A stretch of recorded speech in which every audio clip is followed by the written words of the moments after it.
Il fait 29 degrés à l'heure où je tourne cette vidéo, j'en peux plus. Salut, bienvenue dans cette vidéo dans laquelle je vais te raconter l'une des aventures les plus incroyables de ma vie. Aujourd'hui, je te raconte mon tout premier marathon.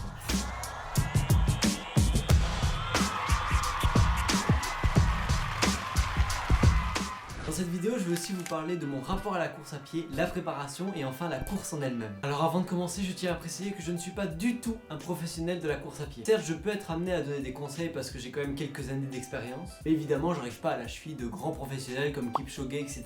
C'est logique. Le message est passé, bonne vidéo. La course à pied et moi, c'est un peu une grande histoire d'amour. C'est à l'âge de 13 ans que j'ai commencé mes toutes premières courses à pied. D'ailleurs, j'ai retrouvé une petite archive, ma première course à pied, dont voici la photo. Rien qu'à l'image, on voit qu'il n'y a rien qui va. Le t-shirt est beaucoup trop grand et n'est pas du tout adapté à la course à pied. Le jogging également trop grand et donne beaucoup trop chaud. C'est chaud. La pochette de téléphone qui est sur le point de tomber à chaque coup du bras. Et les baskets, tout comme moi, subissent la course. Bref, à ce moment-là, la course à pied était une découverte et je pensais pas continuer des années après. C'est par la suite que j'ai commencé à faire des courses de 5, 10 voire 15 km parfois, sans jamais avoir pour objectif de faire un temps précis. Voilà, entre 13 et 17 ans, ton corps il évolue et tu t'améliores au fur et à mesure. Et après quelques années à avoir enchaîné les entraînements et quelques petites courses locales, j'entends parler d'une course en particulier. Et cette course, c'est les 20 km de Bruxelles. Si vous êtes belge ou de passage à Bruxelles, cette course est incontournable. Elle se déroule vers fin mai, début juin, et la course est un parcours de 20 km qui traverse toute la ville de Bruxelles. Et elle est géniale cette course.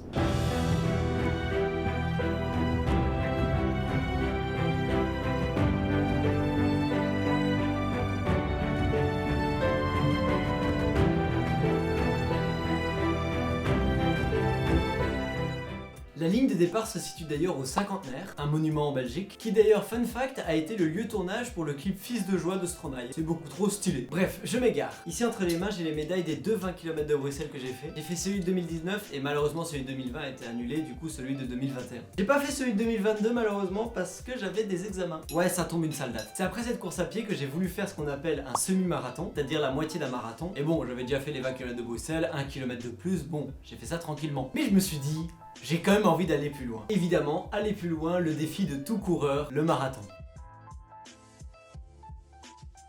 Quand j'ai participé au 20 km de Bruxelles, j'avais 16 ans et malheureusement pour participer à un marathon, la plupart demandent d'avoir 18 ans. C'est pas non plus à prendre à la légère comme course. Du coup, l'année de mes 18 ans, je me suis inscrit au marathon de Francfort. Initialement, ce marathon se déroulait le 22 octobre 2020, mais qui dès 2020 dit Covid. Bref, marathon reporté, reporté et reporté encore. Et d'ailleurs, je suis toujours inscrit au marathon de Francfort et cette année, il se déroule le 30 octobre 2022. On croise les doigts, je pense qu'il va avoir lieu. Mais j'étais quand même assez pressé à faire enfin un marathon. Comme je l'ai dit, c'était vraiment un objectif personnel que j'avais envie d'accomplir vite. Et donc en cherchant un petit peu des courses à pied, je tombe sur le marathon de Namur, qui longe une bonne partie de la Meuse. La Meuse, fleuve en Belgique, voilà, je vous fais un petit peu de culture générale.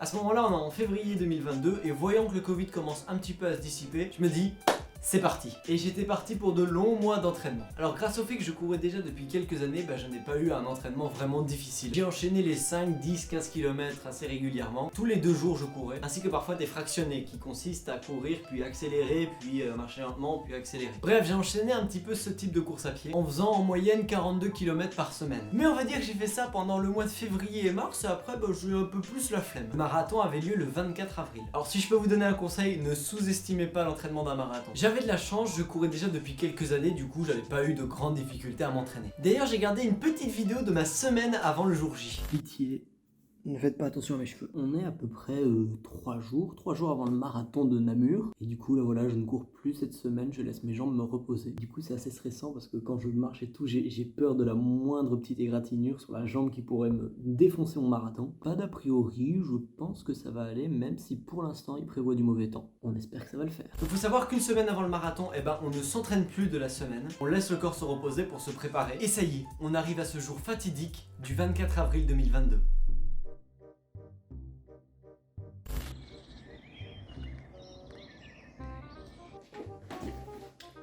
Cette position. Et le jour J, j'ai raccourci mes cheveux. Ça y est, on est le jour du marathon. Là, le départ est à peu près 2h30. Je suis dans la chambre où j'ai dormi cette nuit à Namur.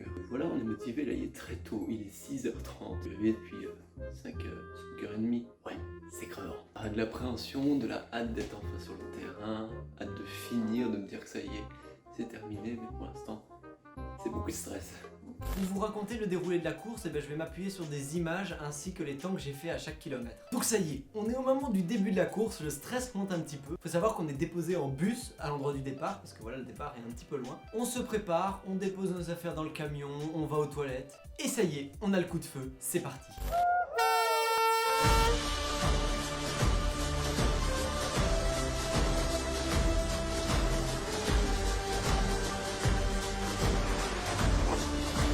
On va dire que les 10 premiers kilomètres, je les fais assez tranquille avec une moyenne de 6 minutes 10 au kilomètre, qui est pas incroyable, mais pour un marathon ça va. Après de 10 à 20, ça va aussi, c'est pas si difficile que ça. Donc je reste concentré, j'ai une sale gueule sur toutes les photos, c'est incroyable. J'ai la musique dans les oreilles, enfin voilà, je suis dans une bonne ambiance, je cours normalement. Donc je passe rapidement, 10 à 20, globalement ça va. Après vous pouvez voir que de 20 à 25, voilà, ça freine un petit peu. Là le 25e kilomètre, je mets 7 minutes 46. Voilà, je suis un petit peu plus lent, mais bon, tranquille. Le corps commence un petit peu à fatiguer. Après de 25 à 30, vous pouvez voir un truc assez marrant. Vous voyez ici, il y a une tortue. La tortue indique voilà, le kilomètre qui m'a pris le plus de temps, et en l'occurrence ici c'était le 31e. Alors il y a un terme qui est employé chez les marathoniens qui s'appelle le mur des 30 km. C'est un moment où ton corps il est fatigué parce qu'il a déjà 30 km dans les pattes, et en même temps ton cerveau se dit qu'il en reste encore 12.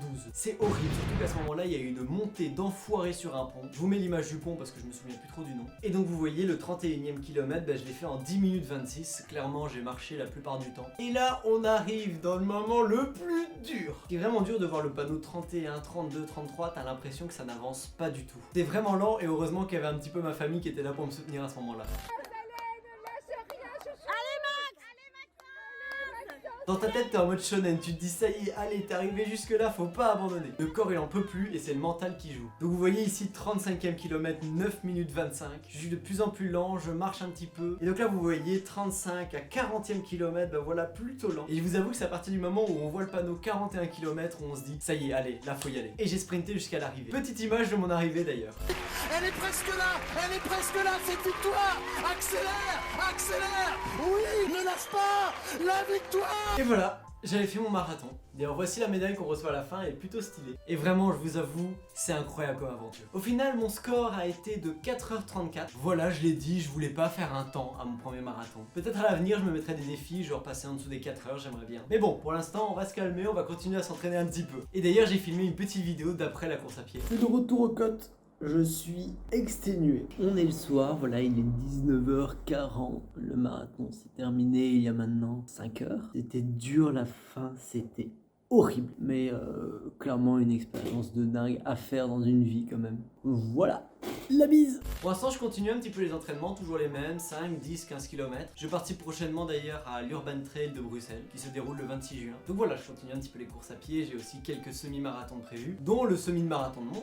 Et ensuite le fameux 30 octobre où il y aura le marathon de Francfort qui est mon prochain marathon personnel. Voilà, à travers cette vidéo je vous ai raconté une très grande aventure que j'ai vécue. Et si j'ai pu en motiver certains ou certaines à faire de la course à pied, écoutez, je serai les plus heureux du monde. Et si vous voulez aller jusqu'au marathon, écoutez, je vous ai donné des conseils, n'hésitez pas. Si vous avez des questions, n'hésitez pas à me les poser dans les commentaires, j'y répondrai avec plaisir. Évidemment, on n'hésite pas à s'abonner à la chaîne YouTube, c'est important. Également mon Instagram, fayort-max. Évidemment, venez me suivre sur la chaîne Twitch, je suis un peu plus actif en ce moment. Je fais à peu près des lives tous les jours à 20h30, donc voilà, c'est cool, il y a une bonne ambiance, n'hésitez pas à venir. Et je pense que j'ai tout dit. C'était Fayort, portez-vous bien, ciao.